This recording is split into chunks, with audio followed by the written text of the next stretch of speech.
Shalom and God bless. Welcome to City Harvest AG Church, the church that never ceases to praise and worship the King of Kings, Jesus Christ. Please join us for lively worship and power-packed messages from our senior pastor and founder, Reverend Vikram Shinde.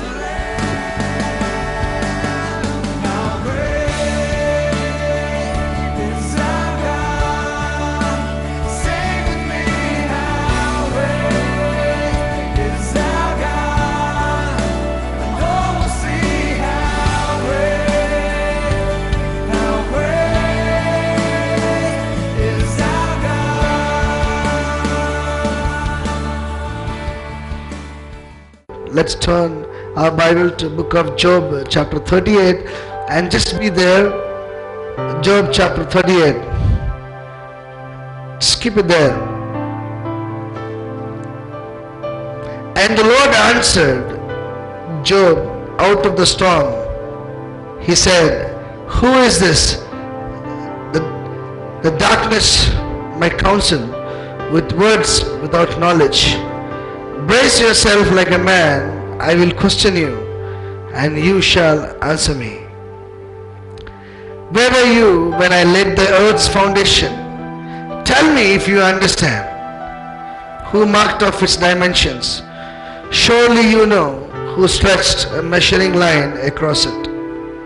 On what were its footing set, or who laid its cornerstone? While the morning stars sang together, and all the angels shouted for joy. Who shut up the sea behind the door when it burst forth from its womb? When I made the clouds its garment and wrapped in its thickness, in thick darkness. When I fixed limits for it and set its door and bars in place. When I said, this far you may come and no farther. Here is where you proud walls halt. Have you ever given order to the morning, or shown the dawn its place, that it might take the earth by the edge and shake the wicked out of it? The earth takes shape like a clay under a seal. Its features stand out like those of a garment. The wicked are denied their light, and the upraised arm is broken. Have you journeyed to the spring of the sea, or walked in the recesses of the deep? Have the gates of the death been shown to you? Have you seen the gates of the shadow of death? Have you comprehended the vast expanses of the earth? Tell me if you know all this. Tell me if you know all this. The Bible is so clear. And God is showing to us today His greatness. We don't think about the greatness of God.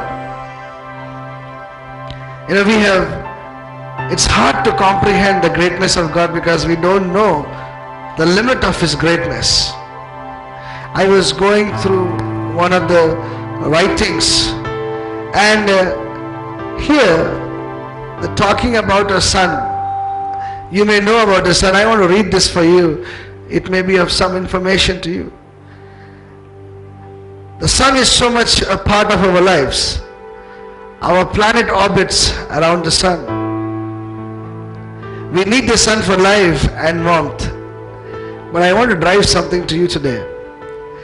We experience many benefits from being almost 150 million kilometers from the sun. But we can so easily forget that sun is just a yellow or a red circle that comes from the horizon each morning so predictably. It has a diameter about 109 times that of Earth, and its mass is about 330,000 times that of Earth. About 3/4 of the sun mass consists of hydrogen, while the rest is mostly helium. Sun is a massive ball of white fire. It has a surface temperature of 5,505 Celsius and generates its energy by nuclear fusion of hydrogen nuclei into helium. In its core, the sun fuses 430 to 600 millions of tons of hydrogen each second. We see the effect of sun each day but we often think about sun itself. Looking at the creator than the creation. The sun is as far greater than the earth in terms of size and mass, yet we often think of it as that light little yellow circle. To a large degree, God is far greater than man in power, knowledge and splendor. Can you believe the one who made sun, how powerful he should be? Are you with me today? Do you understand the greatness of God? The greatness of God is because we see the sun. We know so predictable that every morning, just imagine one day they decide to change. How it would be? You're 6 o'clock and still it's not rising. You're wondering what's happening. And when we think about God, I just spoke about one star, that sun. Can you imagine the greatness of that God who created the sun? It's so difficult. You know, if I want to magnify the creation and look into, there are two kinds of magnification we can do. There's a telescope magnification and microscopic magnification. In a microscopic magnification, you put a small thing and magnify it and make it big and see what is in it, right? And the telescope magnification, you put the lens into it and you try and see what is there in that. What I cannot see, I want to see through this telescope. And if you take God and put into that microscopic magnification, I think you are blaspheming God. You cannot take God and put in the small view and say, oh, this is how God is and this is how God will work. I think you should take a telescope and see God and say how great our God is. The creation itself is a wonderful thing for us to know. The way God made things. He said, let there be light, and there was light. Let there be sun and the moon and the star, and there was it. Just imagine the power of God who can create things at His word. John chapter 6 verse 69. Jesus asked Peter if he wanted to stop following him. And he replied, Lord, to whom shall we go? You have the words of eternal life. And we have believed and have come to know that you are the only Holy One of God.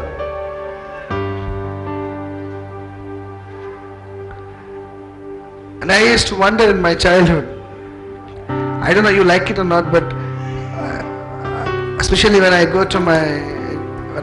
used to go to Gujarat, there they don't have rooms. To one room, 25 people sleeping, so that's small. So we put a bed on top, outside or on the tin sheet, what is there, just lie down and look at stars. How many of you enjoyed that view anytime? Yeah, that's nice. You're like me. Just look at them and see how beautiful it is. Sometimes I try counting also, 1, 2, 3, and then it comes to 100, I forget which one I missed, again start. There are two views to it, right? An evolution view and a creation view. I want to read that to you. Evolutionary theory teaches that between 10 and 20 billion years ago, all the matter of the universe was concentrated in a speck of a matter smaller than pinhead.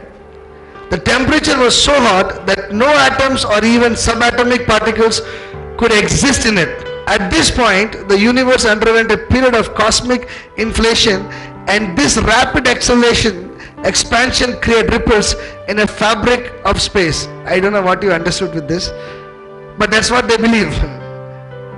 Creationists believe not in cosmic inflation, but in the awesome power of the creator of the cosmos, the one who can create things. So I tried to read it 10 times. I didn't understand one thing out of it. What inflation, atomic? I am not a science student. But I only believe the creation says, the starting point of the creation is in Genesis chapter 1 verse 3. The Lord said, let there be light, and there was light. Amen. God just said, let there be light. And Hebrews chapter 11 verse 3 says, by faith we understand that universe was created by the word of God, so that what is seen was not made out of things that are visible to us. That's faith. Why am I talking so much of the science subject today? So that's not what I am saying. I am talking from book of Job. And he was very upset with God. He was very hurt, lying down and saying, God, where are you in this pain, and what is happening? And he had so many questions to ask God. And God says, the first verse, then the Lord answered Job out of the storm. Then God says, when you are praying for something, when you are in pain, when you are in agony, when you are in distress, when you are into something, you want God to speak to you in regards to that. When you are praying for healing, you want God to come and touch you and bring healing, isn't it? When you are in pain, you want God to speak to you in purview to that pain. You want to talk something and God is speaking something. What do you say? Or say two friends sitting together and talking. One is talking about science, one is talking about smacks. Do you think that will match anywhere? There's the same conversation happening here. He's crying to God, and suddenly God appears from the storm and says, I want to answer you today. You answer me. And God starts questioning him back. He says, where were you when I laid the foundations? Where were you when I said, let there be light, and there was light? Who are you? Who are you sitting there and asking me, where are you? Who are you? You're coming to me and telling me you did this wrong to me. You were actually not there when I said, let there be. When I made Adam, when I made Eve, you were never been existing.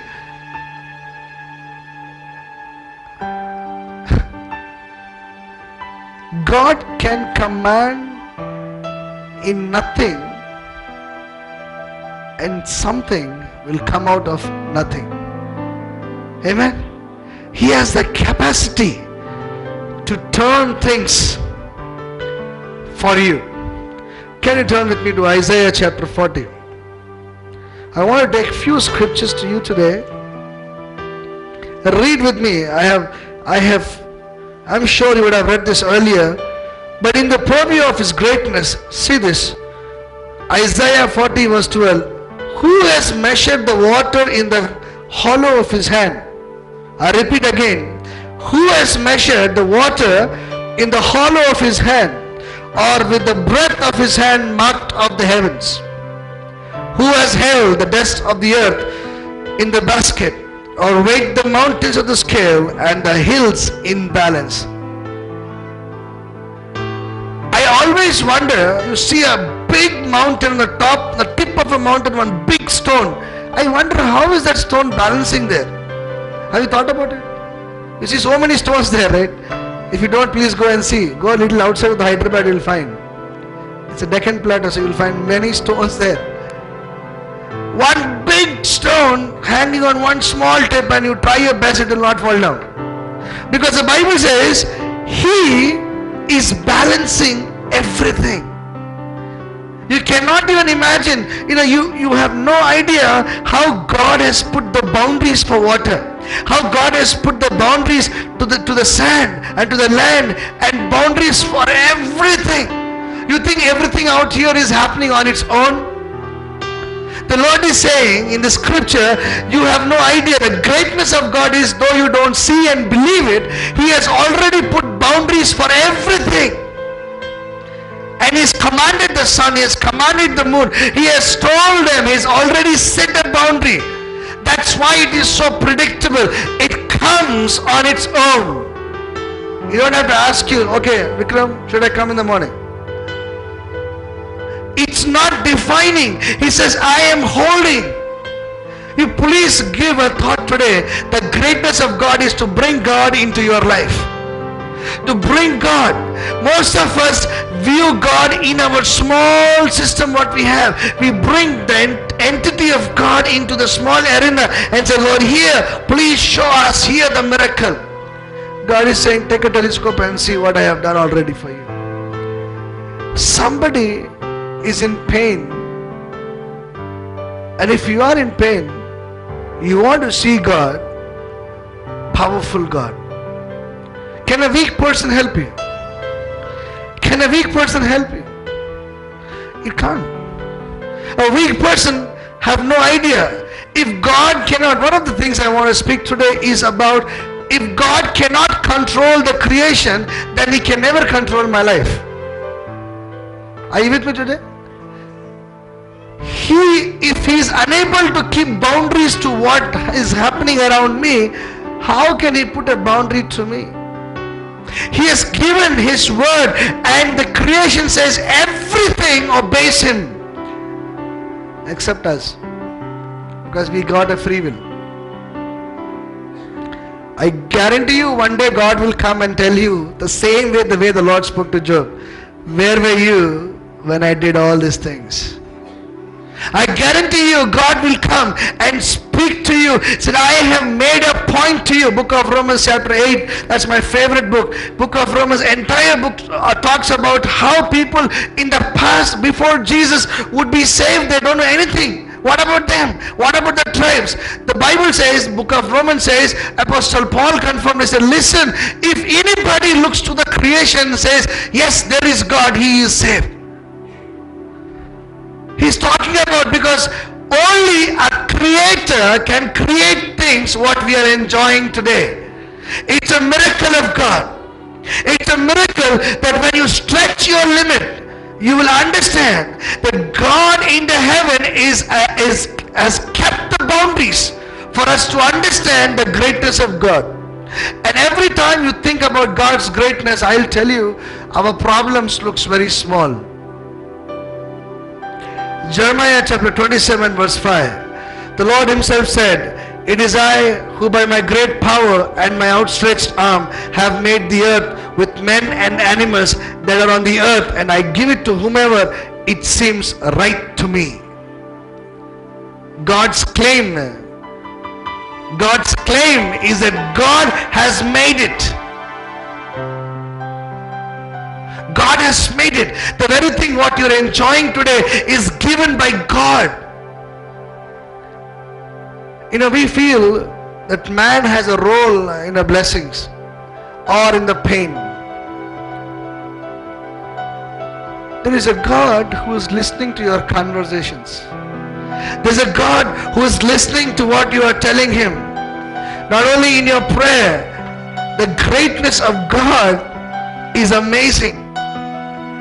You first need to believe what we as a human being try to figure it out.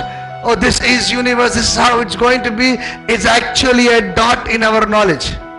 What we are going to see after our death will be the reality of who God is. You cannot comprehend His greatness. You cannot bring His greatness into a small book and tell us, oh, this is how God is. Absolutely not. You know, there's somebody in 1715, King Louis XVI of France died after a reign of 72 years. He called himself the Great and was a monarchy who made the famous statement, I am the state. His court was the most magnificent in Europe, and his funeral was equal spectacular. As a body lay in the state in the golden coffin, orders were given that the cathedral, the church, should be very dimly lit with only one special candle set above his coffin. To dramatize his greatness, at the memorial, thousands waited in hushed silence. Then, a very historic thing happened. Then, Bishop Massillon began to speak, slowly reaching out in the thousands of congregation over his coffin, and the first word he says, only God is great. Only God is great. And he said, the one who called himself great He's laid down in the coffin. And now he has no control. But Jesus has conquered the coffin. He reigns forever. Amen. He reigns forever. And that's the power of Jesus, that he has conquered. And Bishop Massillon said this is a time. And that's when France started to receive a revolution. And the power of God started to move all across. It's a true story. When you bring God's greatness in your life, your problem may be like coffin, but God will overturn it in the name of Jesus. Amen. Are you with me today? The power of gospel, the power of God is, once you realize the power of gospel, it will transform you completely. Your focus is no more on your problem. Your focus is on the Creator. Whenever I hear this music, my heart cries. One person is dead. So many dead people are following a dead.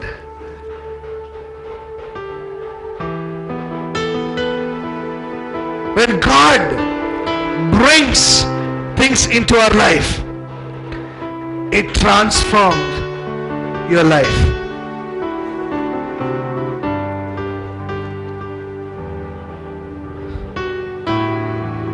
When I started to prepare this message, I was telling God, I am not like this.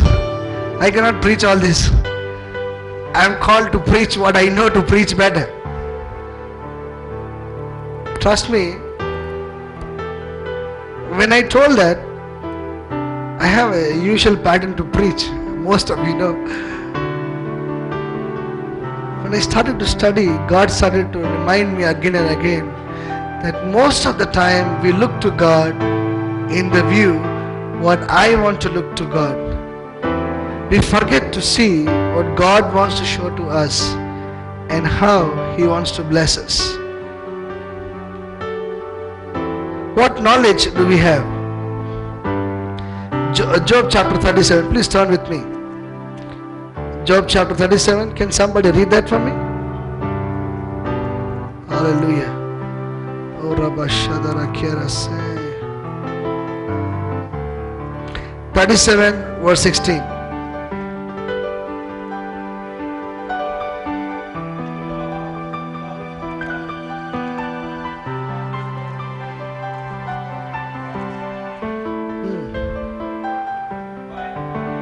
That's it.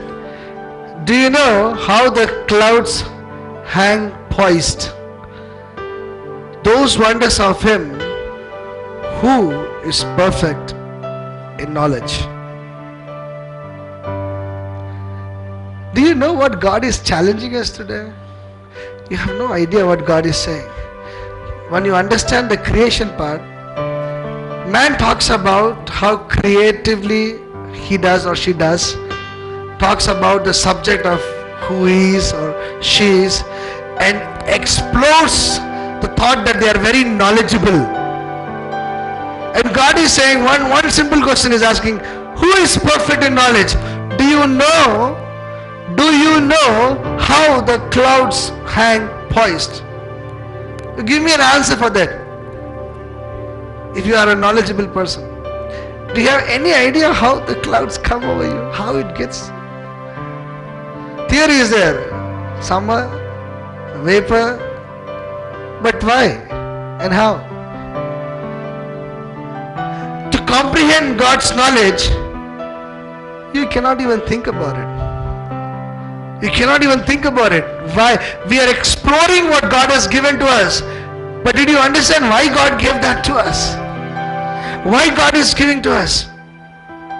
And 1 John chapter 3 verse 20 says, God knows everything. Can you repeat after me? God knows everything. God knows everything. God knows everything. Do you believe it? If you believe it, you must know every area, even before you think or even before you talk. God knows everything. He knows everything of your life, every area of your life. He has watched over, He has looked over, and nobody can comprehend what God is about to do.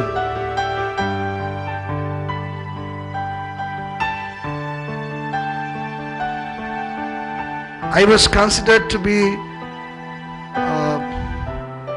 very weak in my education. I don't remember when I passed. I'm not joking, I'm telling you honest thing. And one time I really studied and I said, Lord, I want to, pass out my 10th. And one subject I liked the most was science. So even on my Hindi exam, I would sit and study science because I want to score the best, and I had some plans. Somebody told a few things, so I wanted to follow it. I was very challenged by it. The good thing is, the languages I don't know, the subject I didn't study, I scored more than 70%. And in science, I got 34. 35 is pass. I got so angry with God. I got so upset. And the thought was drilled into me that you don't have a knowledge. And I couldn't prove a point to anyone that I really studied at that point.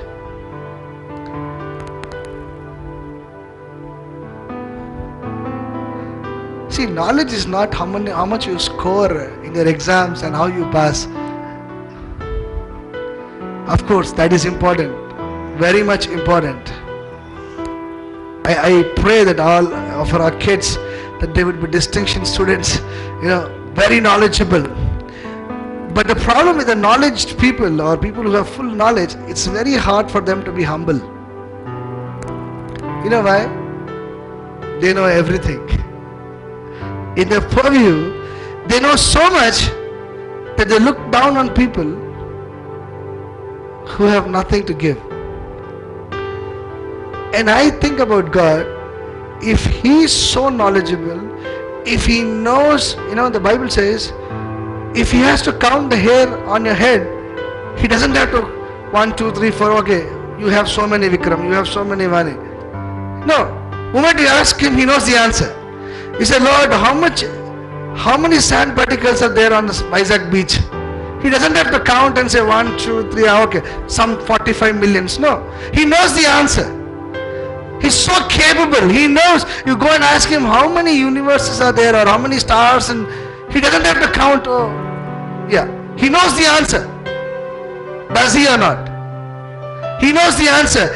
And such knowledgeable person or such knowledgeable God looks at you and me and just imagine what He thinks. You cannot even keep your hair on your head. Forget about counting. I'm getting old. I'm getting white hair, so I'm getting a little tensed about it. But God knows, and when He looks at you, and the differentiation is so much that He is all knowledgeable and you are nothing. You are knowledgeable in things what He has already given you. That's it. And we talk about the great knowledge we have. I'll tell you, the greatest gift you can have is the knowledge of that God who has given knowledge to us. Amen? That's the greatest gift you can ever have. You can ever have is to bring that knowledge of the Heavenly Father into your life and say, Lord, though I don't know anything, I know that you are God. That's enough. When you die and you be with God, I am sure He'll send a special vehicle for you, take a round. I think that's what we will do in 10,000 years reign. He has done so much. You will laugh at me now, but I am sure God will show His splendor to us when we be with Him. C.S. Lewis wrote that if we were to use the universe as a clue to the existence of a creator, we would have to conclude that he was a great artist, for the universe is a very beautiful place. C.S. Lewis, one of the famous authors, he says, if we have a clue to the existence of the Creator, we would have to conclude that He was a great artist. In other words, He was saying it's all His artwork, that we are a part of it. If you see some good portrait, and in a good portrait you see one beautiful scene in that, He's saying you are that scene of a man who made the portrait.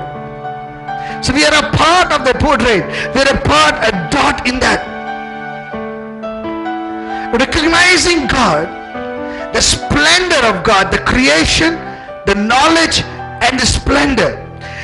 And Psalm 27 verse 4 says, one thing I have asked the Lord, that I will seek, that I may dwell in the house of the Lord all the days of my life, to gaze upon the beauty of the Lord and inquire in His temple. The word beauty and splendor is alike. You spend in God's house time to know the splendor of what God has done or is going to do into your life.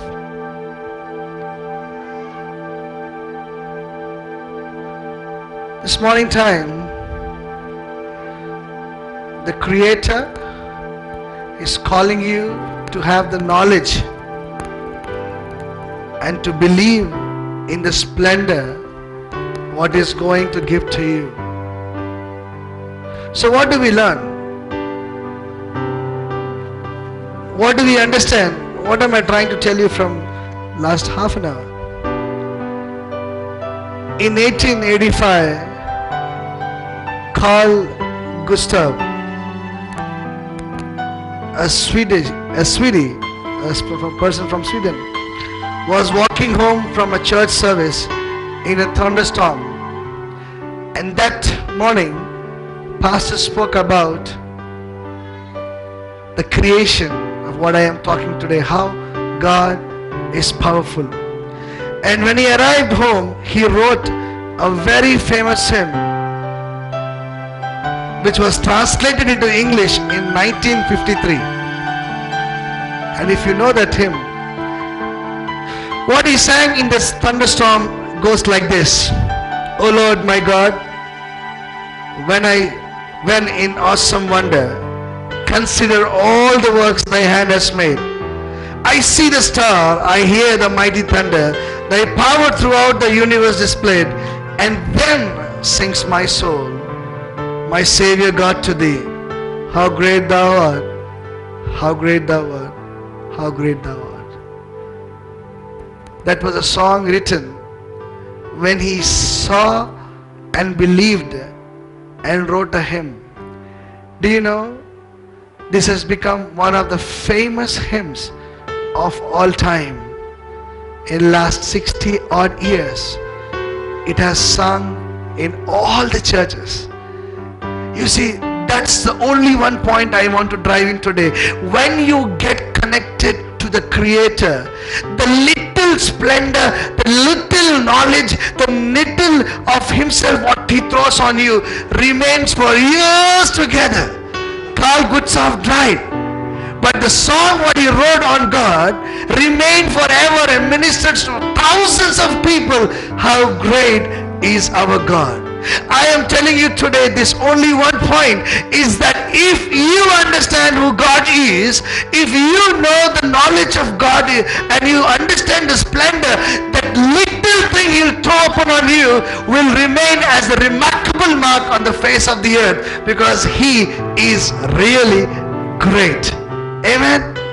Amen. I don't know what you are going through in life today. I don't know what kind of miracles you require. I don't know what you are suffering with today. But I tell you, keep all aside today before we get into communion. I want you to look at God and say, God, I know who you are. I know who you are now. I want to experience the knowledge and the splendor and seek you. Believe me, if He could do to Carl, He will do to you. And your name will be remained, because His splendor, His light is thrown on you. Amen. We hope you have enjoyed the message today. If you don't have a place to worship, we invite you to come and join us every Sunday at 10:30 a.m. for our morning English service. Come and be blessed.